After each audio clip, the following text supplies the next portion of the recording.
Hello guys, welcome to Film Torpedo. How are you? We hope you're feeling good, but if you're feeling bad, we will improve your mood.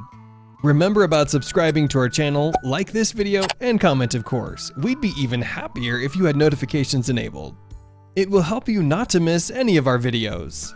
Today, we're going to be talking about the worst kitchen nightmare restaurants and where they are now. Fiesta Sunrise.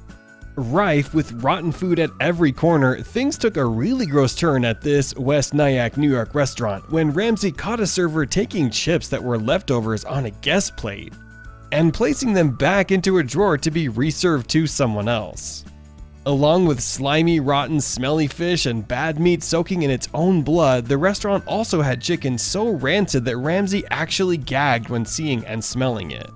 Making things worse was that he found cockroaches all over the kitchen. The restaurant closed before the episode even aired in season 2, reportedly because they failed to pay their back taxes. Burger Kitchen. The most disgusting thing about Burger Kitchen was the owners. Despite being a genuinely talented chef, they completely ruined the food with their conspiracies and terrible management, leading to a rare two-parter. Thinking that there was a plot against the restaurant, the owners believed that Yelp was conspiring against them. Fake coughs aside, the poor leadership meant that Burger Kitchen was quickly sold on. Fans have their conspiracies though that the episode was staged. Layla's. It's never good when Gordon has to gag on something in the kitchen. What's worse is that Layla's hadn't even managed to keep their fridge at the correct temperature, sending most of their produce rotten. Chef Ramsey was not impressed by the way the California restaurant was run. From spelling mistakes on the menu to a lack of kitchen knowledge, it's no surprise that Layla's closed due to ridiculously high debts. Finn McCool's is closed. They sold the restaurant in 2009 with the family continuing to work there. They closed in March 2012 after an issue with the lease.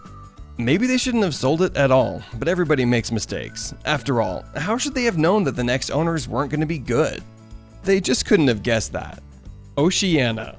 Milky crab stored at room temperature, sour sauce, half-dead crawfish, a warm bag of jambalaya, and shrimp so old and rancid that Ramsey physically vomited into the closest bin he could find. It's no surprise that the entire kitchen had to be completely cleaned out.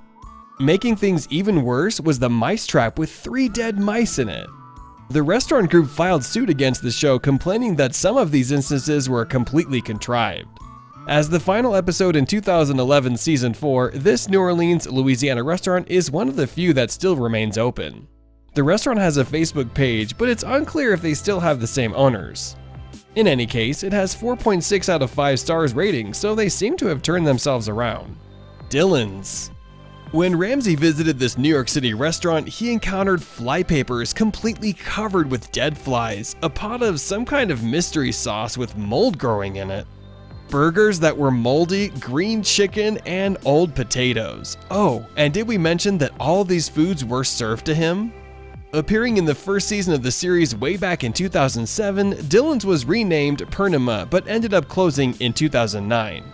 The general manager at the time reportedly tried to sue the show to prevent the episode from airing. Seascape. While the New York restaurant had an interesting setup, being placed on an old ship, sadly it simply did not live up to expectations. Once again, the kitchen was a gross mess that desperately needed a proper cleaning. With the smell of sewage coming into the restaurant, it was not a good sign of things to come. Gordon was even served pesto that was already out of date and foul. Needless to say, the owners quickly sold the restaurant to new management. That's it for today. If you enjoyed this video, please like and comment on it, subscribe to the channel, and don't forget to turn on the notifications. Take care of yourself and be safe. I hope you'll enjoy visiting this channel and watching the videos. Thanks for watching, see you next time, goodbye.